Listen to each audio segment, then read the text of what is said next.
Hello and welcome to Confidently Wrong, a show by regular dudes talking with confidence about content we have no right to speak about with any kind of authority, but do it anyway. I'm Wesley Nakamura, and as always, I'm joined by award-winning director Brian Redondo and Savon Jones, aka Captain Vonnie. This is episode 182, and we go back and forth about Adolescence, a new limited series on Netflix. I'm confident that it's going to be the best show you've ever listened to, and well, hey, if it's not, you can always ask us for a refund.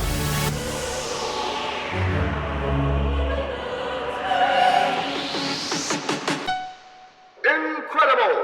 Hello, gentlemen.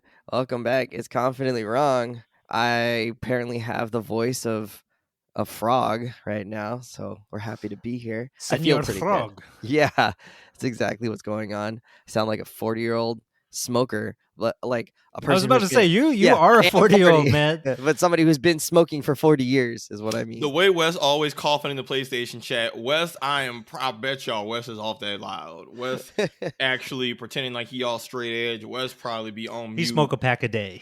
What? Shit. I mean, he's smoking cigarettes. He's smoking that gas. That something that's strong. But Wes, I refuse to believe you not puffing something because you be coughing too much. And I'm like, dude. This isn't just you're a little sick. This is smoker's cough territory. This is you hit the Benjamin Franklin and or the Benjamin Franklin as the kids would say, the Penny Hodgins, and now you're just lit. The cost of working with children in high school and then having two children of your own that go to daycare. This is what happens, and then my body just you're vaping in the car, and that's what's got you coughing, dude. Because all your teens are smoking in class. Yeah, it's like, what's that? Is that the mango purple blast? Ooh, okay. Might have to give me one. I've been having crazy coughs, man. It's no good, and I think that's why my voice is hoarse because like just coughing too much, it's like straining the shit out of my voice. All right, he hitting that blunt like it took something from him. Well, maybe the graveliness adds a little gravitas. Hey. For this maybe episode. if people just listen to my voice, they'd be like, "That man is a sexy dude." Hey, a little quiet storm with little rasp never hurt nobody. If anybody wants to be my side piece, hit me up. All right. Oh, I'm telling. What? Oh my god.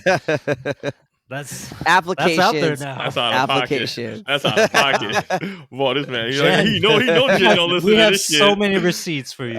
Boy, he know Jen don't listen. He's like, that boy talking real reckless. She definitely does not listen to this hall show. pass, not signed, don't hall matter.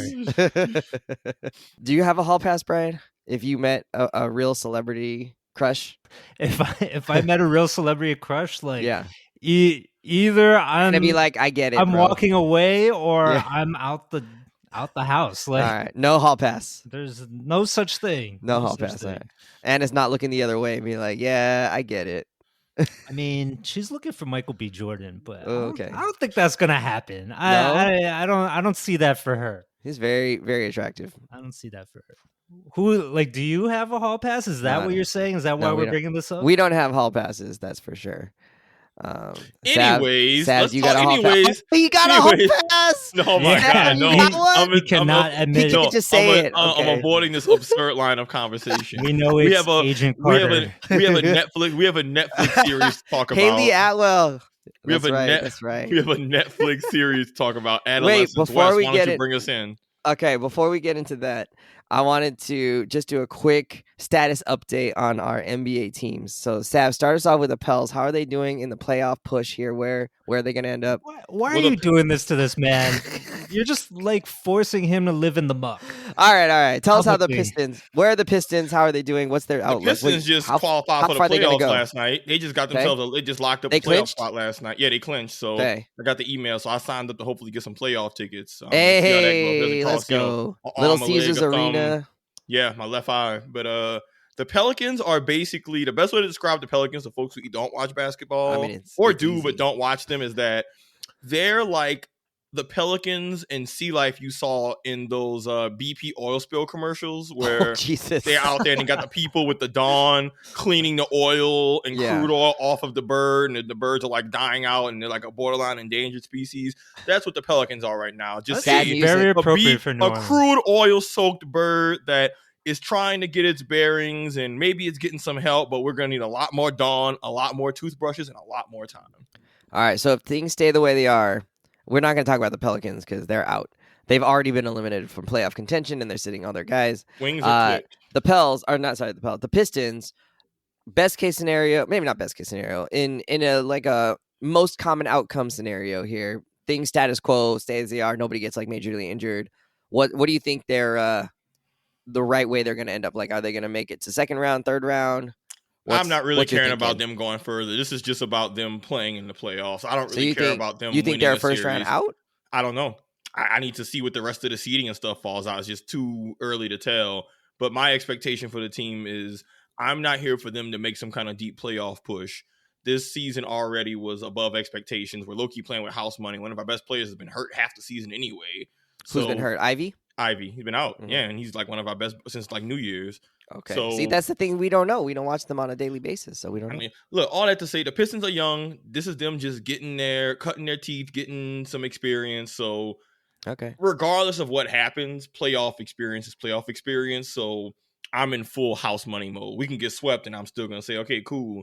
We're going to be better next year, and this is a learning experience. So, all right. So, you nowhere to go but up. You think it's possible they make some noise in the playoffs, but not like super likely. I'm trying to give you the commit to saying how they gonna do. I mean, that's what this is for. You got the most expert knowledge out of anybody that's listening to this pod. I gave you the answer though. Okay. I really think though that there is a chance they could be like the Hawks from a few years ago and make it all the way to the Eastern Conference Finals. And be one of those surprise teams. Yeah, anything can happen, but right now it's just about getting experience. Like just one step at a time.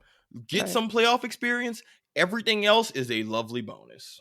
You just like sidestepped the question. I said like, how are they going to do? And you just said, here's what I want for them. Yeah, but I don't know how they're going to do because I don't know the matchups and seeding.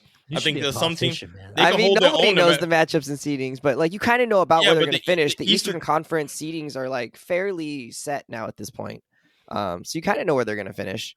I don't want them to finish 6th because that would mean that they'd face the New York Knicks in the first round. So Knicks, and I think that's a bad matchup for the Knicks. If I'm being honest. Really? Okay. So Knicks are 3rd, right? My floor for them is a feisty first round exit. If they can put up a fight and at least figure out and learn some playoff basketball, then this is a overwhelming success. Okay, I'm not sure what to make of that other than you're saying they should make at least the first round interesting, but you're not sure how far they could go as currently constructed. You know what? What you want to take? They're going to win the finals. I believe the Pistons are going to kick ass to the finals. I believe nothing short of that will happen. You definitely do not believe that. Get out of here. Zero sarcasm. Brian, where are your beloved Knicks? How are they doing? Do they seem like they're ready for a deep playoff push? Early in the year, they were one of the hottest teams. I haven't been following them lately. How are they doing? What's the expectation in New York? Bing bong. What are we doing here? I mean, they've locked up the 3rd seed in the East. Okay, that's for sure. Can't go higher, can't go lower. They will probably. I think there's a tiny chance that they could dip below 3rd. Okay, but more than likely they'll be 3rd, and probably face the Bucks in the first series. And the expectation is probably lose in the second round, just like last year, when they'll either have to face the Cavs or the Celtics, who effing own the Knicks and have all season and will continue to do so because this team it's just not quite there yet. They're not that aggressive. They're a little soft on defense where it matters most. They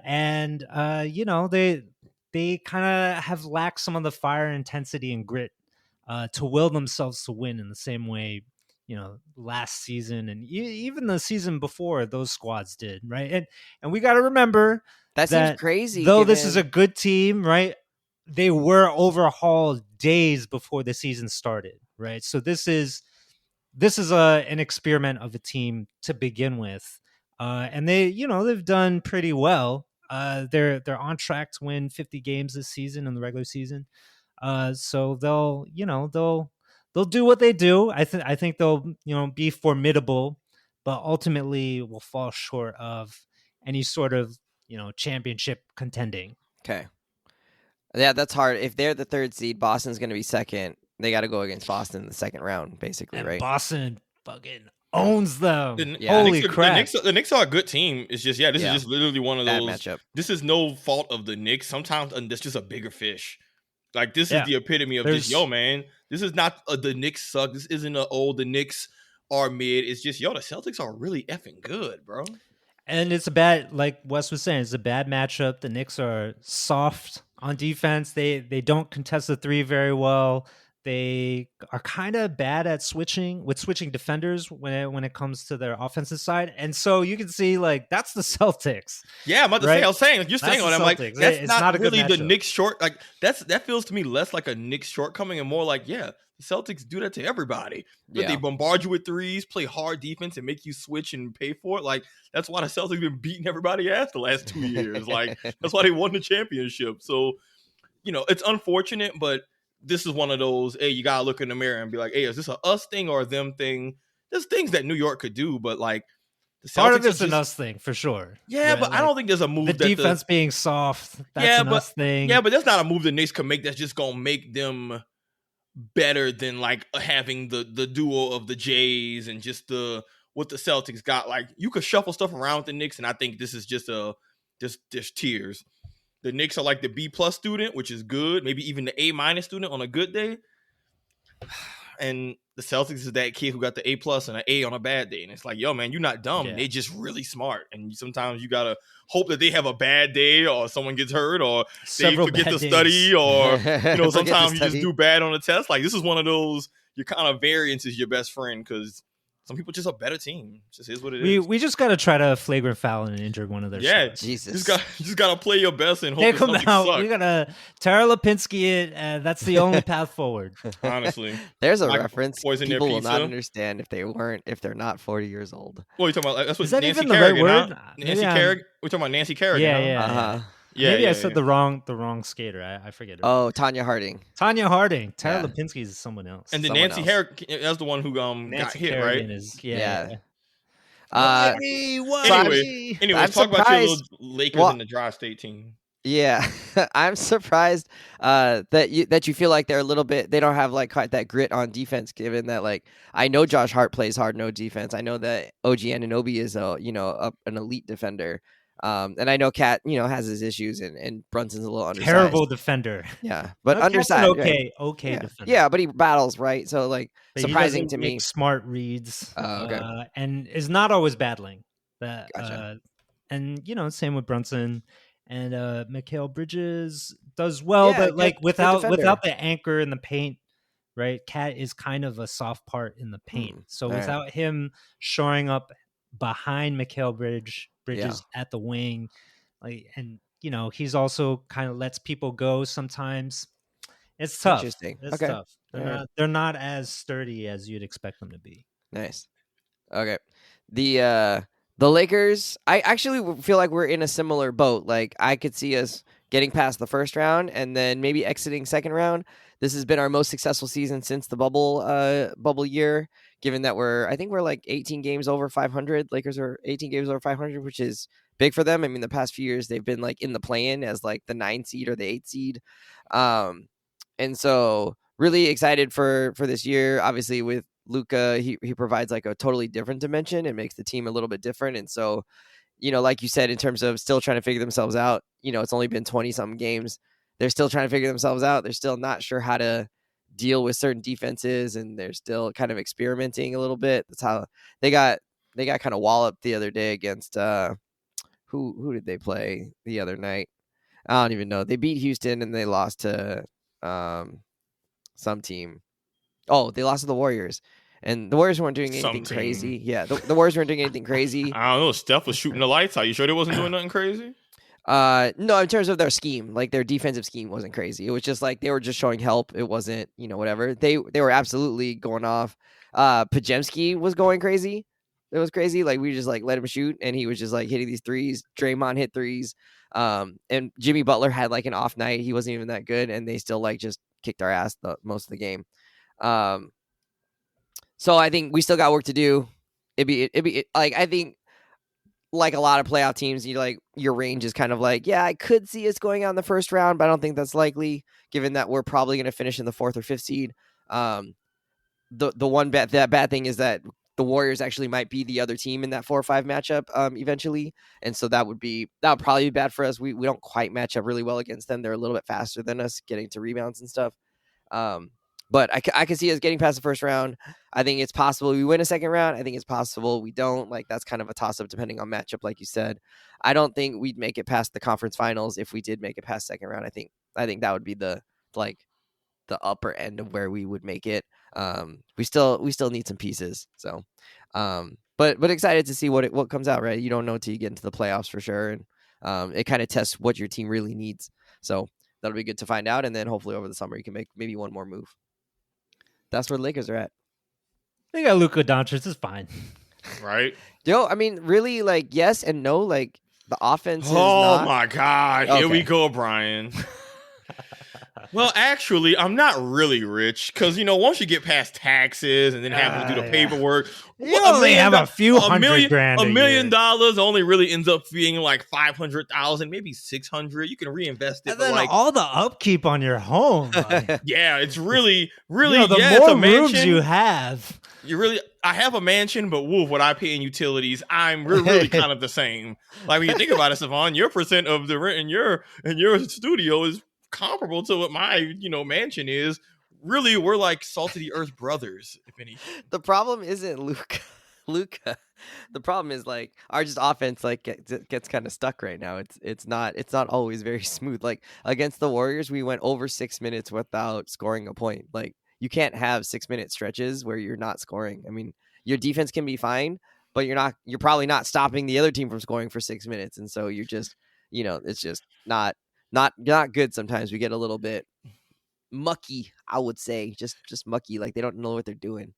Yeah, well, you got a mid-season, so you'll be all right. Yeah, no, it's fine. I mean, it's fine. It's like understandable. Just, with 7 games to go or whatever, we may not be able to quite put it all together yet this year, and that's fine. My heart bleeds for you. Let's do it. So we're gonna talk about. Thank you, Savon, for your sympathy here in this moment. Did you see that, guys? Friends, listeners of the pod, Savon just showing some solidarity there. Yep, a masterclass in sarcasm. So sincere.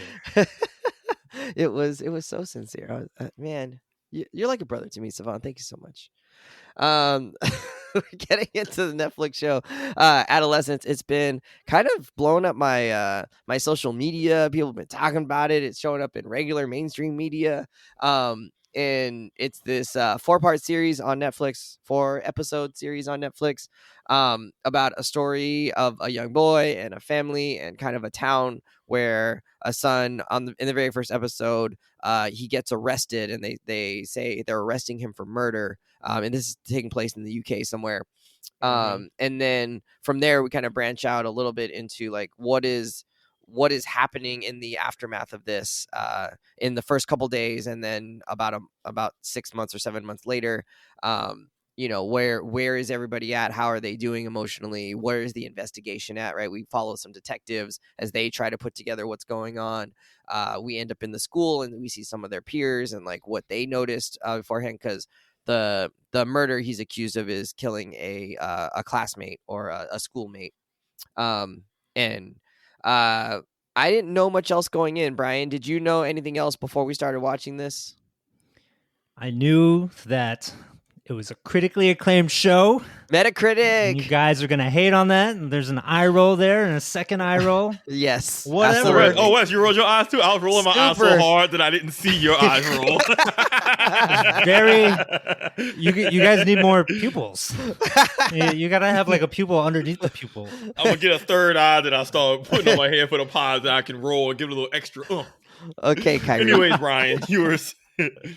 So, this is one of those shows that's, as Wes mentioned, right, is talked about a lot in all various media, like different newspapers, magazines, whatever. Metacritic, because it is a very original and unique show. For its subject matter, for its drama, its acting quality. Of course, there's a 13-year-old actor who plays the boy in question, who gives this really intense performance. So a lot of that has been talked about. And then also from the craft side of this series, a lot has been said about how it's all shot in one take.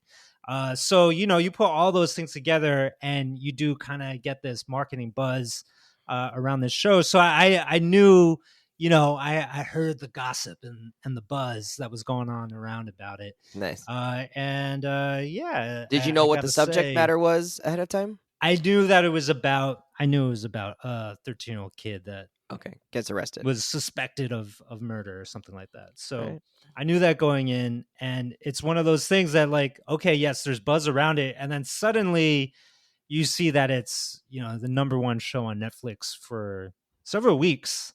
I think ever since it premiered, right off the bat. So it's kind of one of those things like, man, we got to check it out. Yeah. Like this is not necessarily like the normal, quote unquote, normal type of show that we talk about on the show. This is not a Confidently Wrong show. Yeah, but because so many I was people surprised that you wanted to cover it. Well, so many people were talking about it, and then it got buzz, and it was in my social media, and then like you said, it hit number one. It's like there's a good chance people that are listening to our show have seen the show or are interested in it and want to hear like what they think about it.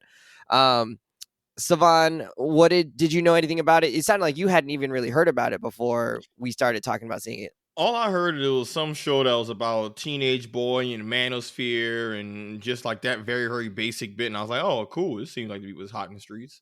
And then that was it. I just Team boy in the manosphere. Like Joe Rogan Jr., yes. Yeah, just like, oh, okay, thing, killing boy. All right, cool. Well, seeing people having fun. And then I'm like, okay, well. And you weren't necessarily that interested in seeing it. I wasn't going to watch this until you in the podcast chat said, hey, we're watching Adolescence. I'm like, all right, we're watching Adolescence. Okay. I didn't have any better suggestions of other things that we could watch. So no alternative. All right. This was very much I'll do my homework. Okay, so before we get into spoilers, Brian, would you recommend that people, like, if they haven't seen it yet, stop listening and go watch the show like right now? Or is it better to like listen to us talk about it and then decide if they want to go back and watch it? I mean, I think it's such high quality, or maybe not even high quality. It's just so interesting, right? Like it's one of those pieces of media that you can tell a great deal of thought has been put into it, a great deal of care and craft has been put into a show like this. And I would find it hard to believe that anybody who sat down with it wouldn't at least find it interesting and thought-provoking in some shape or form, whether from a technical perspective, a story perspective, or whatever, right? So yeah, stop listening, go watch it if you haven't watched it already. I co-sign that. Sav? I'll add though is that yes, like what they said, but what I'll also say is that you kind of get the basic premise of this show. Like if you read the basic like headline synopsis, you kind of already know what the majority of the show is about.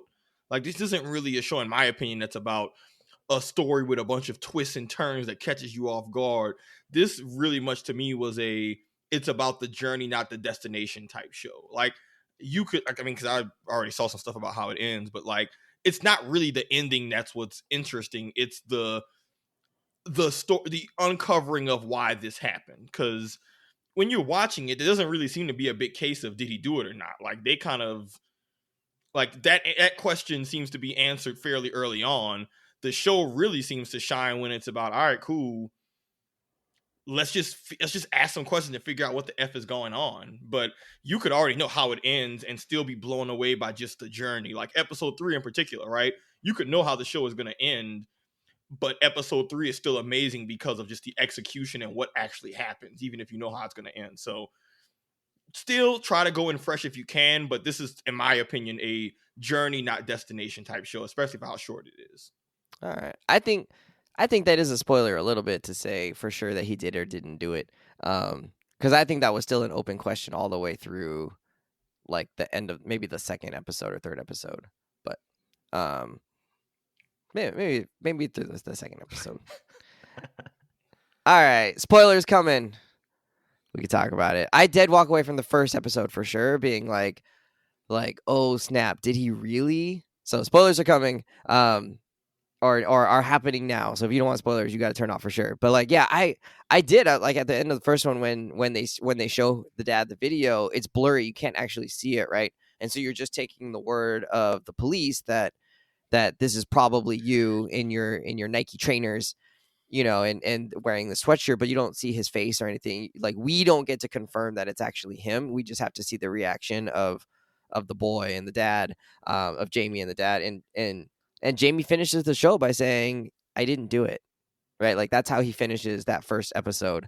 And so I spent some of that time wondering, because we took a break between for 1 and 2 of being like, did he really not do it? Is he still trying to keep up a charade? Or did his friend like end up swapping sweaters with him? And so like, that's why it looks like it's him, but it wasn't him. Like, I just had that kind of questioning on like, is there going to be a twist on who did it?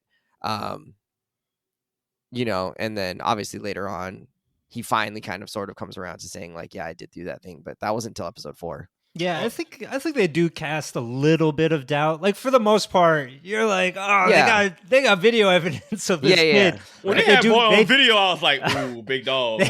Yeah, that was a huge reveal too, because for most of that episode, you don't think that they're gonna drop that bomb. You don't know what the F is happening. They do make you think in the first episode, like, okay, this is gonna be like a strong police procedural. Yeah. They're gonna have to try to figure out like what happened, and then blam, the video evidence of him stabbing a little girl. Like, oh my God. But yes, they do cast some doubt in your mind, to the point where, like, you know, even through, you know, the second episode, I was like, oh, are they showing the friend? Because it's going to turn out that really it was the friend that did it, and they got confused in the video. Yeah. And then in third episode, he says what I did, right? Implying that he's admitting that he's guilty for what was seen in the video. But even then, it's, you know, there's still some suspense and uncertainty about, you know, exactly what he did. And also, I think there's a bigger suspense around why it happened, and figuring that part out, especially when it comes to 13-year-old kids who are in conflict with each other. That's the question that we really have to answer. Like, of all things, like, why would something as horrible as this take place? And I think that's really where the show goes. Yeah, that was kind of what I was saying before about the journey, not the journey part being was interesting. Because for me, as soon as I saw the bomb drop of episode 1, I was like, oh, he killed that girl. Like, for me, there was very little, because it was just it was how all of it came together of like, yo, if you really, they're accusing you of some serious shit, B. Like, if there was a time for a kid to come clean and tell the truth, especially if they're innocent, it wouldn't have been how he was going about it. I think even if you were trying to protect a friend, in my opinion. So by the end of episode 1, I was fully on the, oh, he did it. The really gripping part, though, is going to be the why and how did we get here in the first place, which that's what I was saying is more about the journey. By episode 1, I was already like, okay, he did it, but I want to know how do we even get here in the first place, because there's still so many questions I have, and that's what made the following episodes interesting, was not them proving his innocence to me, but showing why did he do this in the first place, because for me it wasn't a if, it was a why. But I get where you're coming from. But yeah, I was just like, oh yeah, he guilty as, oh man, he wrong. Yeah, I was like, oh, that's what I was like, hey, yo, B, they got you on video, big dog. Like, that's those rough. Are your Nikes, bro. That's your shoes. They even said you changed your clothes. That's your shoes. You didn't want to throw out your shoes. What your dad said you was at. I was like, dog, you do not have a leg to stand on. Then you come with that I don't know. I'm like, hey, pimp, I know the lawyer said tell you I don't know, but they're accusing you of murder. Like, now is not the time for you to not know something when you don't even got a good alibi. I was like, oh yeah, man, he did this shit. It's just why he did it. But oh man, wild. See, I think I'm used to like TV shows and movies where like it seems like it's going one way, and then all of a sudden it's like, oh, actually it's this, right? So I think that's why I was like, there's a chance here they do change it up a little bit on us in episode 2 or 3. I had the Manosphere context, a little bit of that going in, so some of that I think maybe tipped me off of what the tone of the show was going to be, which seemed like it was more of a less murder mystery, more of analyzing the mind of someone who's done an awful thing, which I do think is 2 very different type of shows, right? Because you even said, I didn't know what it was about at all. It feels like a crime procedural, but I went in knowing already, oh, it's about Manosphere, young man stuff. So like my mind wasn't going to, is he innocent or not? It was what's his motive? Because that felt like that would connect more to some of the larger themes that the show seemed to be touching on. So some of that maybe is just I was tipped off to the basics rather than going in totally blind, where maybe you're not even tipped off to the subject matter, so you have a little bit more. Yeah, so you're not even thinking of the show as it's about manosphere and how young boys can get radicalized. No. That context for me wasn't given. Yeah, I was like, okay, cool. Why?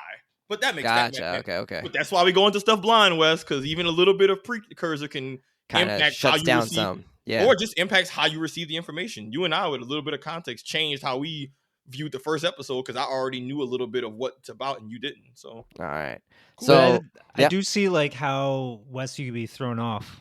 Even I, to an extent, was like, I had some lingering doubt, and part of it is because of how the series is structured. Every single episode is actually quite different from the one before it, right? They are all looking at a very different part of the puzzle, right? Like the first episode, Law and Order procedural, we're at the police precinct, and then they throw you a curveball when episode 2 we spend the entire time at school, right? And then episode 3 in a detention facility that is less sprawling than the other 2 episodes and really is just a single conversation between 2 people the entire episode. And then episode 4, we're at home with the kid's dad, right? And so each one of those, and the hardware store and the hardware store and the backyard ravine of said hardware store, like each one of those pieces of this 4 episode series is so unlike the other that I think it does leave you guessing about, well, where exactly are we going with this? And I think that's a credit to the show. It makes it keeps you on your toes. It makes it more unique. In a lot of ways, to me, it felt like The Wire in some way, right? It's like, you're seeing something maybe at a more holistic level than the way another show might take, this kind of plot and, just focus on, one tiny aspect of it, one character the whole way through from their perspective the whole time. It's not that. It does look at things from a lot of different angles. You're actually, what? That's a good point, Brian. The shifting POVs, I didn't think about it till you said it just now, but like the shifting POVs of who's the focus on of each episode, and then I'm sure we'll talk about the one-shot part, but like that does actually, and now that I think about it, do a good job of really letting us stick with a character and really see how they're processing this, because we're sticking with them through the whole episode and we're watching them like. And now that I think about it, the episode 2 where the cop is at the school, the detective, is actually really good, because now that you've phrased it that way, I'm like, oh, this is kind of to show just how out of touch the adults are to what's actually happening. Absolutely. But you don't get to drive that point home unless you're only sticking with the perspective of the detective. Yeah, it's mostly from the adults' POV, right? Like even when they're questioning the girl Jade, it's kind of coming from the perspective of the adults. And once she's out the picture, it focuses back on them, and you really see, oh man. Like even the son say, hey, I'm watching you bumble around and all that. Yeah, I'm it's like, embarrassing. Oh, yeah, it's embarrassing, but it's like, oh yeah. Now that I kind of look back, I'm like, oh yeah, I'm looking at it from the adult perspective too. But then I'm thinking, oh yeah, this man is going around not knowing what the hell he's talking about. Wes, we've been in schools before. Now that I think more about it, I'm like, oh yeah, man, this was never going to be a productive way to have conversations with these kids and get information out of them. But you're right, Brian. That is a very distinctly different tone than episode like 1, which is, I think now that I realize, it's more about the dad, low key. And then episode 3 being about that's your true. Boy. Yeah, because now I'm looking back after what you said, and now I'm like looking back like, oh, so episode 1's about the dad, episode 2 is about the adults not knowing what the hell's going on, episode 3 is about your boy, Jamie, and the psychiatrist, and really just figuring out, because that's our longest time with him, of like, yo, this is what's going on with him, viewer. Yeah. You can decide what how are you feel like about this shit. Yeah. And I didn't see 4, but I mean, y'all made it seem like it focuses on the family back at home. So yeah. I'm glad it brings it back to the dad, but like outside of the system, right? Mm-hmm. Just like home. Yeah. What is the home life? Yeah. I like that observation, Brian. Like that's a really dope thing they did. The marketing has been fairly upfront about the fact that every episode was that they showed was done in one shot, no cuts. So like each not that all 4 episodes are one shot, but like each individual episode for an hour is just, they never stop rolling. You just go from start to finish, and how, in some ways it's like a play. They you just can't undo. There's no stopping. what was your experience to that? What was your reaction to that? Brian, maybe you could talk about that as like a little bit of, you know, from the filmmaker's perspective as well, like what you think maybe we don't know about that. But, you know, from my perspective, in some ways I think it worked really well because it allowed us to kind of like sit in these moments of like transition to like breathe. There's moments where you're seeing the characters have to think about things while they're like walking from place to place or whatever, and it's sometimes just silent for a while they're kind of processing what just happened. And it was also kind of cool to see like how do you connect, you know, this particular set with this particular, or this scene with this scene in slightly different physical locations. And you know, they would use, you know, some tricks that were like the camera would follow one character and then somebody else would cross their path and then it would follow that person, and then it, you know, it would end up where the camera ended up wanting to be. And so some of that was like noticeable once you sort of figure out that it's all being done in this one shot way that's very unusual for a TV show. But in some ways I also thought it, oh, what were you gonna say? But you didn't realize that it was one take. Yeah, right? We were talking about this before the show. Me and my wife watched the first half of the first episode, and it did not register at all to me that was what was happening. And it wasn't until I think in between that and when we resumed it, there was like a day or two where I saw on social media that they posted that it was done in one shot only per thing, and they posted which takes they used for each one. And I was like, oh, that is right. That did happen, like that long car ride from the home to the police station.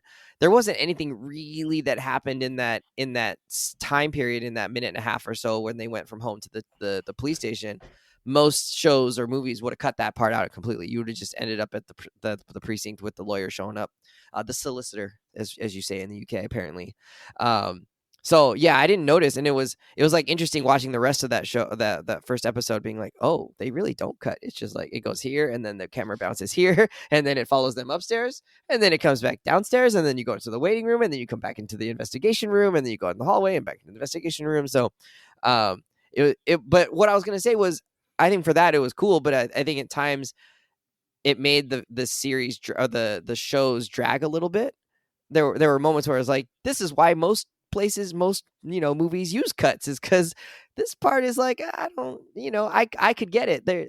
I get it. We're ready to move on, and it can be implied. They went from here to here. Cool. That can just be implied with a cut, exactly, rather than like showing them walk up the whole stairs, following their whole POV. Exactly.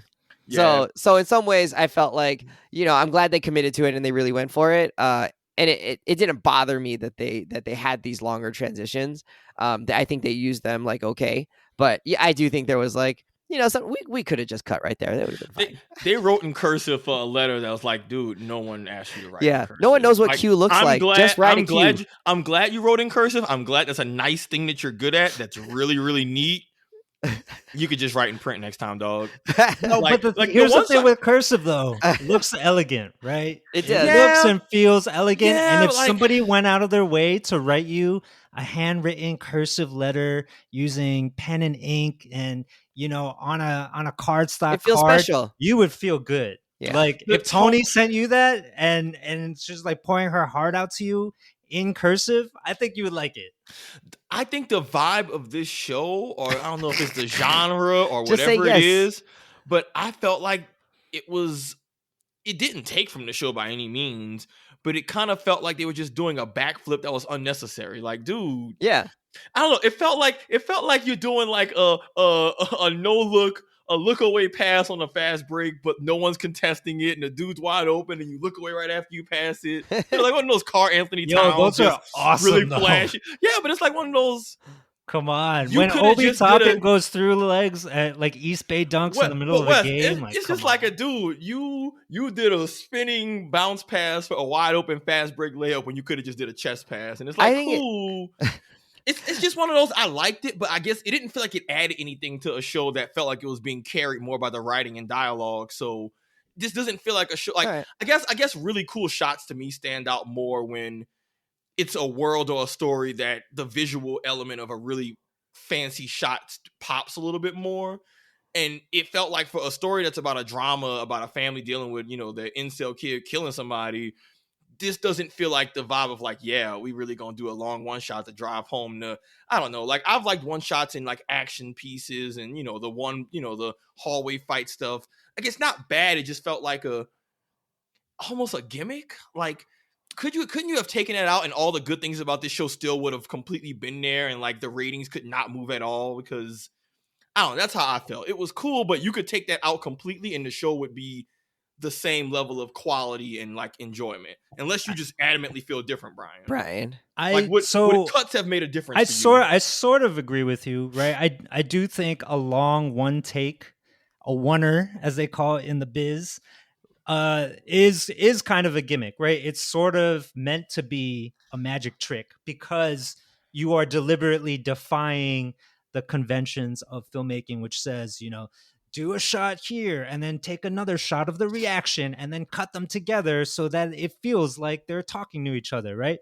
They're deliberately defying that standard. And so like it's meant to feel kind of like this magic trick, like, oh, how did they do that? But I will say that it has storytelling value, right? And not only does it put a stamp on their show, where I agree with you, like, yes, it would be very good if they if they just like composed every single shot and did it in a more conventional way, but I don't know that it would have the same amount of power and effectiveness as it does as a oneer every single episode, right? So a whole hour of telling a very complicated story, as I said, holistically, right? Like Birdman, the movie Birdman with Michael Keaton from several years ago is very famous for being a one take movie through and through, but it pretty much just follows him around the entire movie. And they also fake the one takeness of it a lot. They like hide cuts in the shadows and things like that. It's a one take in theory, not in actual practical. Yeah, it's more like that movie is like maybe 3 takes. But anyway, still impressive. Which is very impressive. I think what makes the use of that in this series really interesting is that, one, again, every episode is very different. Facts. So in episode 3, when it's basically just 2 people, it keeps you in the moment in a very different way, right? Like we are really just seeing a tete-a-tete happen between subject and psychologist, and they're sort of like trying to play chess with each other, and we're seeing that unfold in real time. And then episode 2, when you go to a school and there's hundreds of rowdy, unruly teenagers all over the place, and we're going from room to room, and we're dipping in and out of all these different pockets of a messy school life.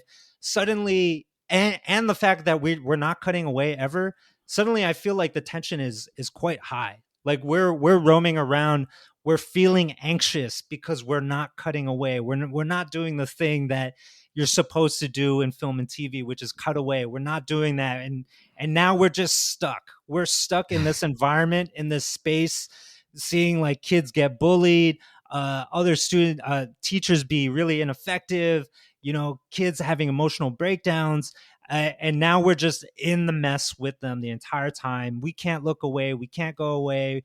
We're not running and hiding. And now we're stuck in it. And on top of that, because they do things like fly out of a window and, have a police chase at the end of it, suddenly you're like, oh, damn, I think I'm probably going to remember that. Like that was wild. Because they don't give you a chance, and they really just commit to the bit the entire time. So I do think it sort of ratchets it up, the feeling, the intensity, the tension of the storytelling, and at the same time gives the actors a chance to shine.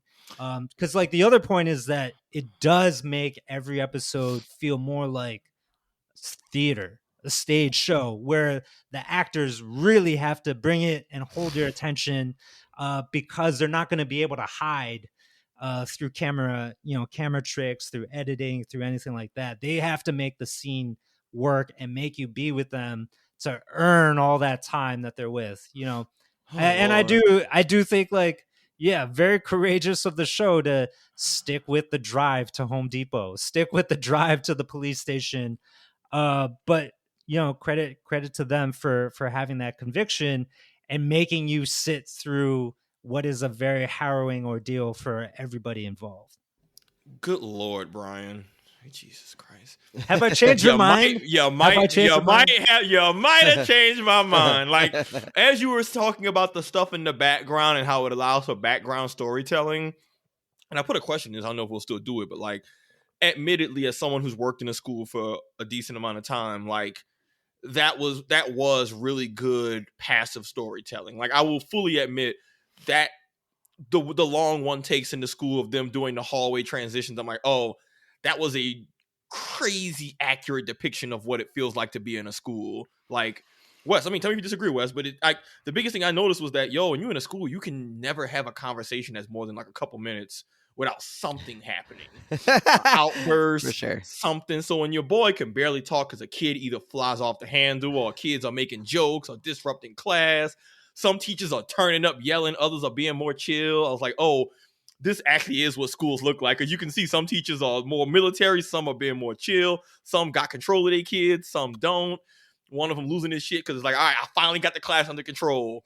All right, cool. Talk to this man. Fire drill. I'm like, oh my God. The fire drill is wild. I've had that happen though, where you get everybody to shut up and then just something else happens and it's like, oh my God. Like, am I tripping, Wes? Nah, you're like, why did I work so hard to make that happen? And now it's just all gone. That episode made me feel bad for you guys at work. But high key, bro, that's what schools is like. It's just loud. There's always something. You always yelling about somebody about their phone.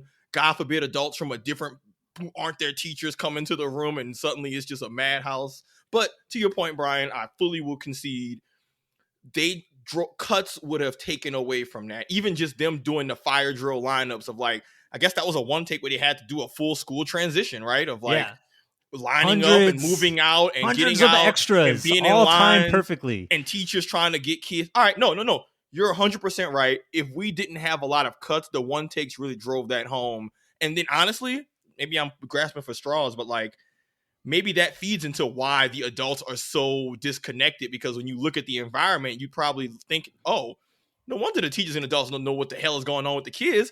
This is a effing madhouse. They have so much more to worry about. And it feeds maybe into the theme of episode 2, which is, hey, the adults don't know what the hell is going on. Yeah, the cops don't know about the terminology the kids using. The adults are so busy trying to keep the school together that they ain't got time. And it's just noise. Even when the fight happened, you go out, fire drill, one kid punch another kid, they gotta figure that shit out, but then another kid come and egg it on, say, hey, you got knocked out by a girl, and now you just real. I'm having education flashbacks of like, oh my God, everything is just happening all at once, and I don't know what to do right now. Like, I was starting to rub my temple, like, oh shit, I'm getting stressed out watching this. Like, I would hate to be a teacher. Can you imagine what's being a teacher at a school where a student has died, police are there, kids acting up, fights, fire drills. Your teachers ain't shit. I mean, I don't know if the teachers were bad in that scene necessarily, but they were just clear. But that gave the vibe of how overworked and flustered teachers are perpetually. You're right, Brian. And then I withdraw my point. You got that one, dog. You got that one. I yield my time to the gentleman from New Jersey. Thank you. You get that one, big dog. I want to thank my parents. You get that one, big dog. For sending me to school so that I could talk good. I also want to point out, like, on top of that, right, like everything that you just mentioned, right, I felt all of those things about the episode in the school. And like, thank God I'm never going back to school.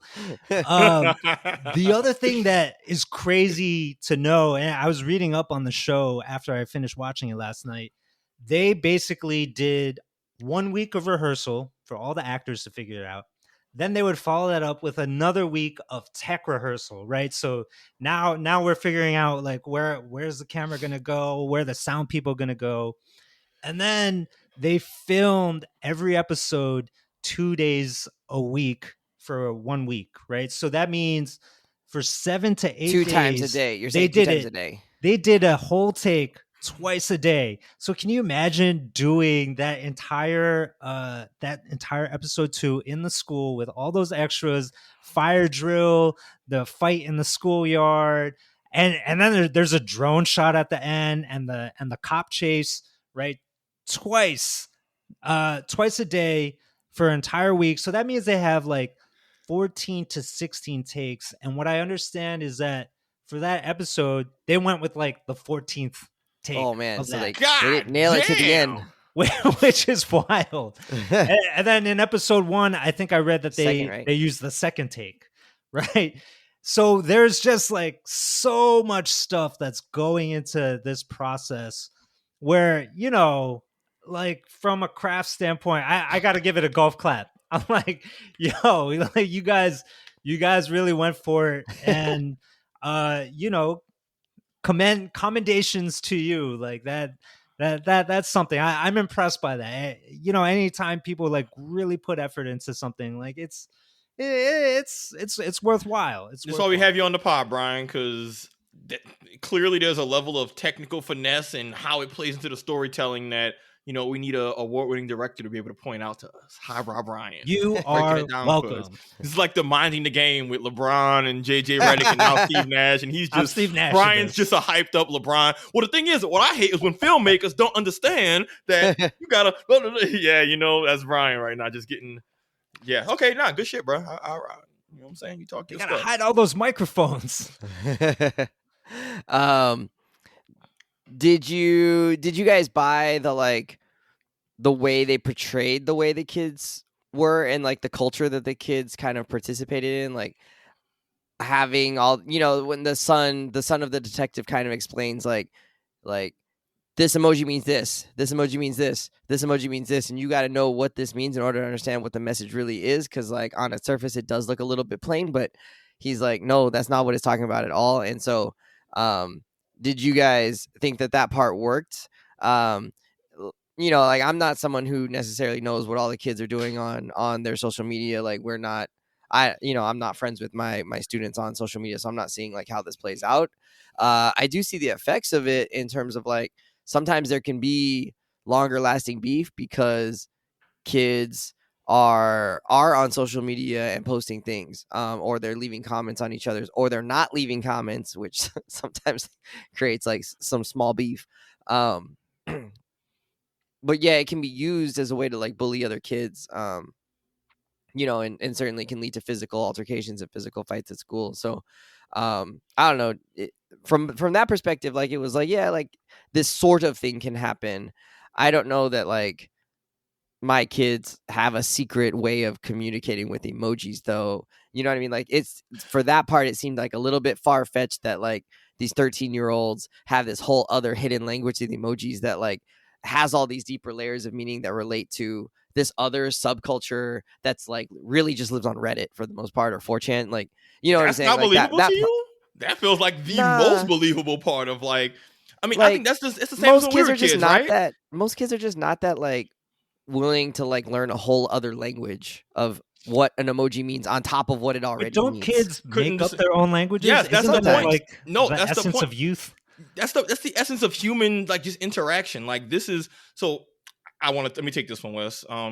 Dude. I was agreeing with how they portrayed it, because even though I'm not a British youth and I haven't worked with British youths, there's still just certain broad strokes that's like, yo, man, this is what the kids are doing. You know, all of the social media culture. When I was a teacher, we had students who absolutely were beefed out because of Twitter and Snapchat. That was a thing. Like, we used to have that meetings. Happens for sure. We used to have meetings about, hey, man, y'all are beefing on Twitter and this social media stuff is bleeding into your in-school interactions. So all the stuff with your boy, the bullying, all that, like that part, I mean, that's pretty standard part. Like, that's not a new thing. But keep in mind, Wes, I think you're overthinking it a little bit.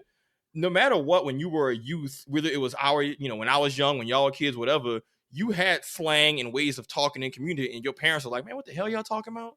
And that doesn't have to be just through emojis. That can be just through slang, the activities you do, the literal natural evolution of language. But like, when I was a teacher, there was times when I saw the kids texting and all this, and I'm like, hey, I know that emoji clearly doesn't mean what you think it would. I think it means at face value.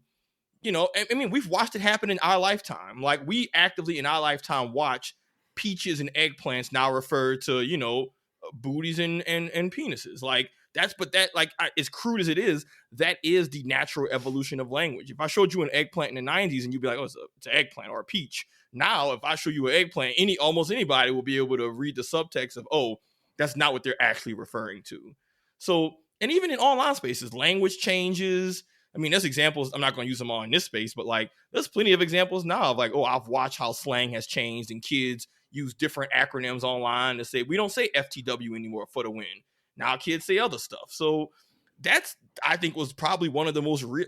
I'm a 31-year-old man, and there's times where I have to explain to my mom what some certain, I'm like, Savon, they put these emojis under the thing. What does that mean? I'm like, oh, they trying to say, why blah, are there blah, water blah. droplets in here? Yeah, so like I'm saying, so if I'm a grown adult in this moment, so I have to explain to my adult family what emojis and certain online slang is. It's completely reasonable that kids, and I promise you, there's kids now using emojis and stuff, and like, oh, I don't know what they mean by that. I know it means something deeper, but I don't know what. But again, that's why episode 2 is so good. You could even be tech savvy, but like the kids exist in their own world and have their own language like we did. And at a certain point, which is maybe a cool theme of the show, is no matter what you do, there's going to be a natural level of disconnect from you and the youth. And how do you reconcile that? But oh yeah, for sure. I thought that was one of the most realistic parts of the show, is just how kids interact, how they act with social media, parents not knowing what the hell going on. Like that was... No, that part was believable. I was just saying, like, those particular ways of like, oh, we're gonna stick this emoji on here so everybody knows. I was like, I don't know. I mean, like, our kids are just not that deep. And I use emojis to do sneak disses and say stuff. I have put in our chat. I don't know. Our kids are not that deep. They just say it. They would just say it. In our text chat, Wes, a fax machine and a B as a fancy way of saying, yo, fax B.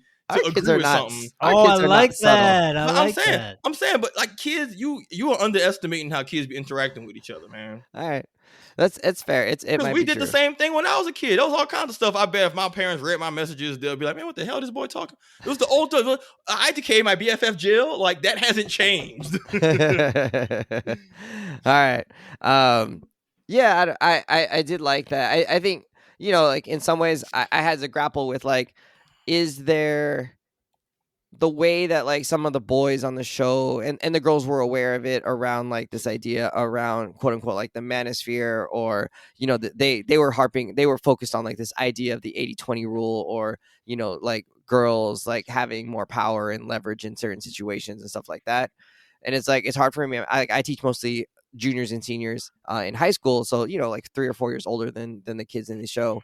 And it's hard for me to imagine a little bit like that there's that many kids who are so plugged into that particular subculture.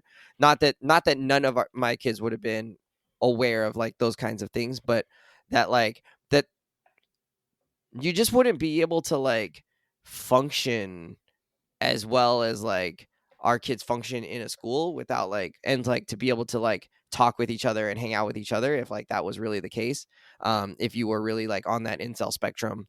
And so yeah, it was like interesting, like yeah, like I could see some of our kids being into that, or like seeing some of that stuff, but I have a hard time believing that like most of our kids' social media algorithms are like feeding them that as like their primary thing. Not that they couldn't get some of that, but just that like I feel like a lot of their stuff is going to be like cars and trucks and, you know, the other things that they're into as well, more so than like the 80-20 rule. But I could see how that's also like that would stand out to a kid, right? If you're 13 and you're awkward and you're feeling like you feel like you're not attractive, or you don't feel like you get attention from someone you want attention from, or people, you know, like an entire group of people that you want attention from. How do you reconcile that, right? And like social media is right there to feed your worst insecurities around like, oh yeah, like that's because only certain people get the girl, right? And that could be something you click on more than once, and then your algorithm is already set up to be like, boom, okay, here you go. You know, you got all these like younger kid influencers who are probably just shitting on girls or shitting on like the situation or whatever, and telling you how you don't stack up and all that stuff. And I mean, like I could see that happening. It doesn't feel like that's what's happening in Austin, at least. But you know, I can't say for sure. Austin isn't the outskirts of Liverpool. Yeah. That's wild though, because I mean, I'm gonna be honest, Wes. Like I've absolutely seen. I have watched people I was homies and grew up with go down the red pill pipeline, but it's I was saying, but like, was that like most of your friends? You know, like I could see it happen to one kid. Here's the thing about radicalization. So the thing about radicalization is that I think you're looking at it as once you're at the end form, maybe what our boy Jamie looked like. But I think the biggest thing about what makes radicalization so dangerous is that it is a sliding spectrum. You mentioned that, kids have their interests like trucks and cars, but a lot of algorithms that'll be how it insidiously starts to get fit in. I mean, I actually don't recommend you do this, but like, if you ever go on YouTube with a fresh account and you click even one link that's something that feels even somewhat right-wing manosphere adjacent, your algorithm will get flooded with it. I know, because I clicked a Ben Shapiro video I knew I didn't agree with it.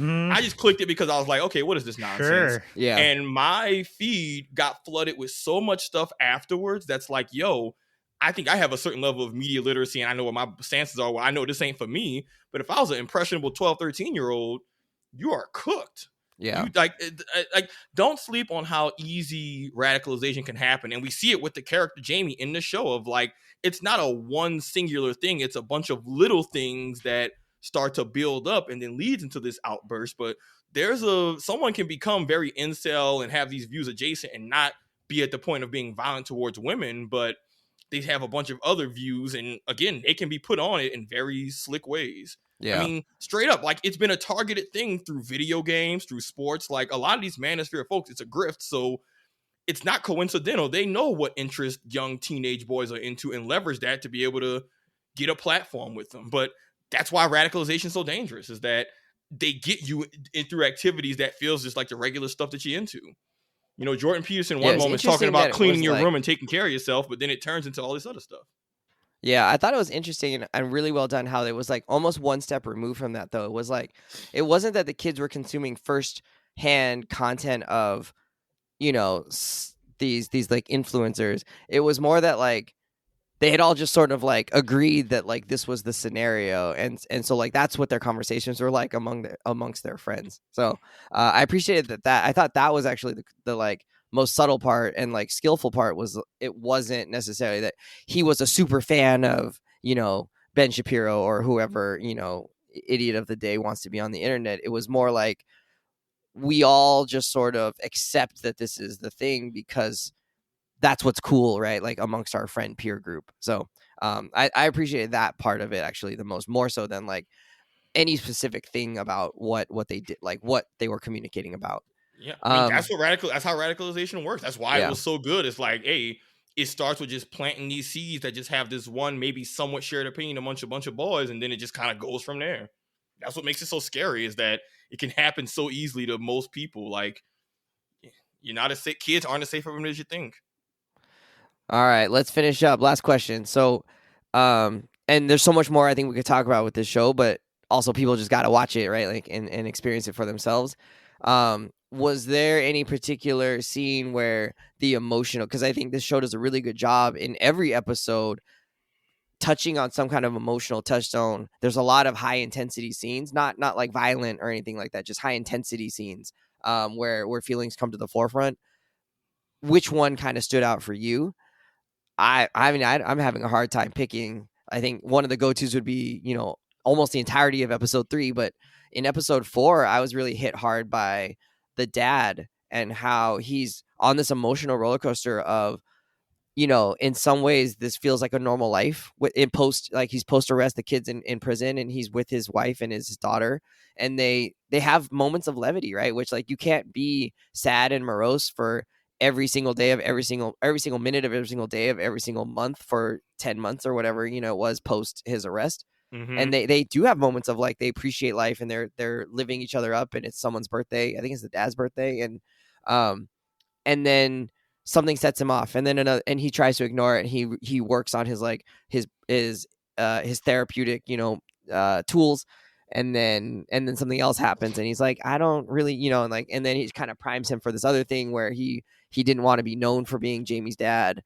or be recognized as that, and his idea of safety is kind of disturbed a little bit, and then he goes off on some kids, and then he and the wife have to come to like have a conversation around like, should we have done something different, right? Like, did we lead to this, and are we responsible for this? And like them having to grapple with that, like that their kid did something horrible, and them having to figure out like maybe we didn't do anything wrong, but maybe we didn't also do enough. We didn't like actually parent the way that he needed or something, like they're having to like focus on that. And that to me like really got me, because it's like, yeah, you don't know, right? Like you're trying to do the best you can every single day, and like your kid does this horrible thing, and in some ways you feel responsible, and in some ways you're not entirely responsible, and it's like, how do you come to terms with that? And like there's no fucking easy answers, and he's distraught by the end around this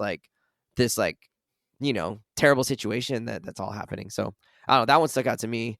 Brian, did you have one that was just like kind of either it struck something with you or pulled at your heartstrings in some way? Wait, when you're asking this question, are you saying what made you cry? Because you were bawling your eyes out. I wasn't bawling my eyes out, but that's not why I put that question. I was you silent. Welling up, Wes? I was not distracted by my phone. I was just 100% locked in on like the dad and the mom and how they were feeling, and I think it was a powerful performance as well, right? Like props to the actors and the director for making that work, but because it could have come off as very like trite, I think, but it didn't. The parenting aspect of the show is also like really got to me, and I'm not a parent, but I have nieces, nephew who are young and stuff. I'm around children, so I felt a lot of empathy for these characters dealing with tough situations with kids. In particular, the moment with the dad watching his son get strip searched, and he's like trying to ask, like, is this necessary? Like, why are you going to do this? And, the other adults in the room turn away, but he's just left staring, and, upset and shocked and stuff like that. That kind of really got to me. And then another moment in episode 3, or like basically all of episode 3. Yeah. But right. Thinking about like the psychologist's perspective, right? She's trying to talk to this child who clearly has a lot of problems and a lot of issues.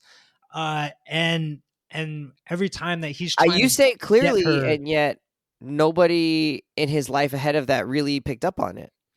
Well, they mentioned that, like, yeah, maybe we should have mitigated his temper tantrums a little bit more. Right. We knew, like temper tantrums. They knew that sort of thing about him. That's not a precursor to murder. Exactly. Right. Yeah. Sure. So, but I'm saying, like, in context of that episode, you clearly know that, like, this kid has problems, right? But I'm just talking about in terms of what was tough was thinking about, okay, like, how do you respond to a kid and who looks like a kid and does still act like a kid?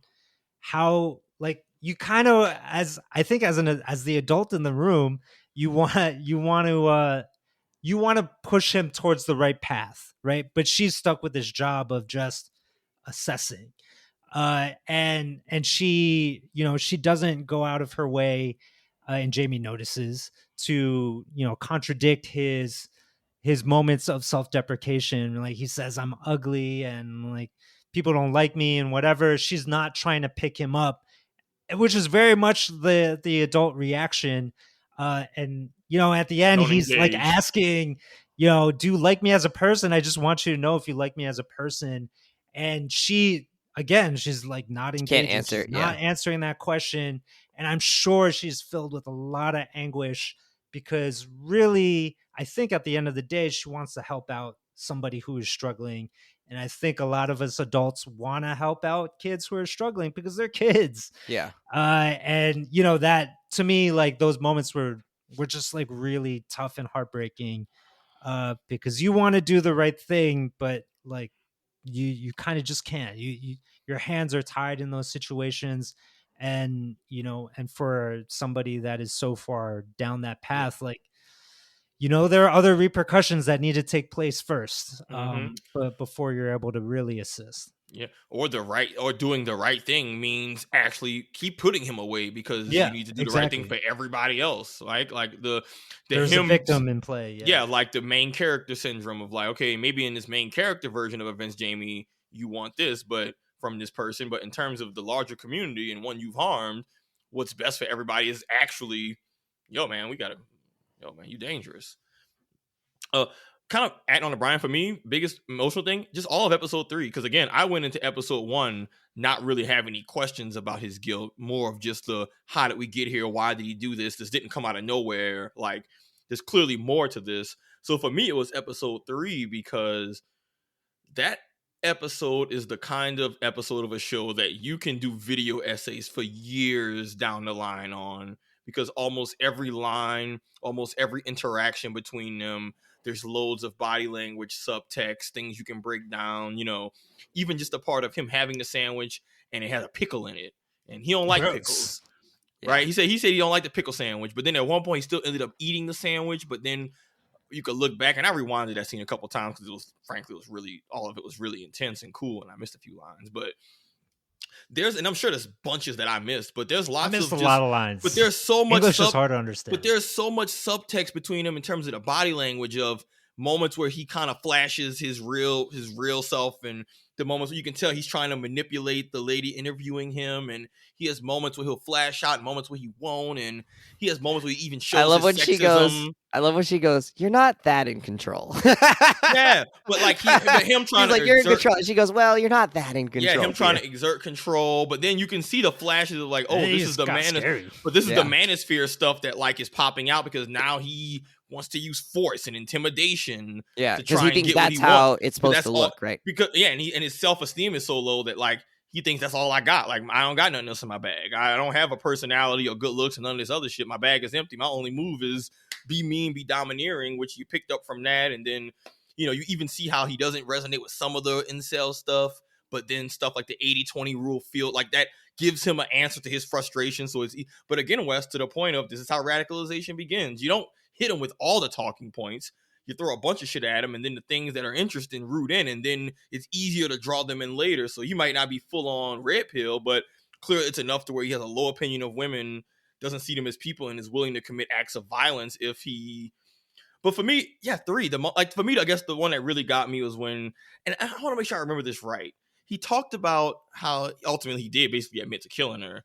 But then he tried to make it seem like, oh, I didn't like touch her after or do anything afterwards, as if he bounced wildly between this like admitting he did an awful thing or saying not having remorse, but then also trying to frame himself as not being awful because he didn't do something worse. Like, I went after the girl. Yeah, he's trying to rationalize this awful shit of like, I did something awful because I didn't go another step of awful. Really, y'all should be grateful. Like, I'm a good person because I could have been worse, and I wasn't. I stabbed the girl, but I didn't touch her when she was dying. So really, I'm not that bad of a guy. Or, the girl got exposed with the new leak stuff, but I was going after her while she was vulnerable and tried to say sorry. So if anything, I'm a cool person, even though your motive was out of shitty power dynamics. But that's a scene that I'm like, man, you could rewatch that a million times and just catch so much new stuff between the body language of the lady, your boy, moments where he flashes out, moments where he tries to do it strategically, and moments where he's just a kid flipping out. But all of that was amazing and was some top-notch acting. I was like, yo, that's a 13-year-old doing all that shit? Yo, it's wild. That's tough, bro. That's you could hand that man a trophy. Yo, man, give me a award. Hand that boy a trophy. Yeah, man, get that boy something. But yeah, just all of episode 3, amazing. Nice. All right. What would you score it? Grade it? I don't know. Metacritic it? I'm going 4.5 out of 5. I think it was very, very good. I think most people who watch it would enjoy it, or maybe not enjoy is the right word, but appreciate it, invest in it, and be invested in it. I think would be how I would put that. Even if it's not like an enjoyable subject, it's certainly a powerful one and a really well done story. And I was bought in, so 4.5 out of 5 for sure. Brian, where you at? Most likely an A+. Okay, maybe not 100, but no? probably like a 95. That's still an A+. Okay. So some of that camera work got a little wobbly in a few places. I noticed these things. It's probably when they were putting it onto different rigs. Like they ended up on the last shot. There's a drone that goes up above the town. Yes. And I didn't clock it at first. I think because the music was playing and it was over. It also comes back down in too. Oh, does it? So like after 15 seconds of it being there, I was like, wait a second, was this a crane shot? And then I was like, wait, no, it couldn't be a crane shot. Like how did because they were moving around. So how did they get the thing on the crane? They also had it on the car. They also like went up staircases and stuff. Like it's pretty wild. Just a lot of wild stuff. It wasn't even like that wild, right? It was just like they just had to like be prepared to like put it on another rig. It was just committed to the damn bit. No, it was good. Sav, what are you rating this one? Even though you've only seen 3 out of the 4 episodes. I give this show a solid, like, I don't know, 8.5, 9 out of 10. It's a Nice, really good nice. show. The big thing I'll say about this show is that well produced, well filmed, well put together, passion, all that good stuff was put into it. But this is firmly a case of it's good, but if you're not into this genre and like dramas and this type of thing, you might feel the way I felt, which is that it's extremely good. I don't have any notes. It's not bad, but this subject matter just doesn't interest me. So if it wasn't for this pod and this being required viewing, I wouldn't watch this on my own time. This does not take away from it being a really good show. So if you think you're into this sort of thing, you'll definitely like it. But if you're someone who already knows dramas and this kind of thing ain't really for me, I think you'll watch something good that also just doesn't interest you, which is fair. I don't think there's that many people. How mature? I don't know. Are there that many people who are, let's say, 25 and above, 35 and above, or 30 and above who wouldn't appreciate this? Like, yes, I know plenty of people. I feel like that people just don't watch small. a genre. It's like I'd say, it's like a horror movie. It could be like a good horror movie, but if you just don't like horror, you're not gonna watch this. This has more appeal than a horror movie, though. You're not taking into account people's viewing taste. Like if you just don't like dramas, no, like I am. Me, they all have the same viewing taste as I do. Exactly. So if I want drama, I'll read the news, and that storyline's already a crazy shit show. So oh my god! I don't need this. I already got enough drama in the news and life, so I don't need this show. The but Daily, for people who do need it and like it, watch it. It's a good show. The Daily from the New York Times, bro. It's just like it's stressful every single day hearing about the brand new things that are happening every single day. I'm like, why are we doing it this way? How is this not frustrating? All right, friends, that'll do it for us. I think the next time we're back, we're probably going to take a week off, and then the next time we're back, we probably get to talk about the opening of what is Andor, the one that's coming next, or is it Last of Us? Last of Us come out next Sunday. Okay, so Last of Us, we'll probably talk about that premiere, and then we'll probably talk about that show and Andor multiple times so that we can wrap it up and talk about the series as a whole. So be looking for that. Make sure you're watching on HBO and on Disney Plus. Friends, we're out of here. Have a good one. Go Lakers, Knicks, and Pistons. No, Deuces. not the Pistons. Oh, not the Pistons? Not the Lakers. Deuces. I was trying to give y'all love. Fine. Fuck y'all. Go Lakers.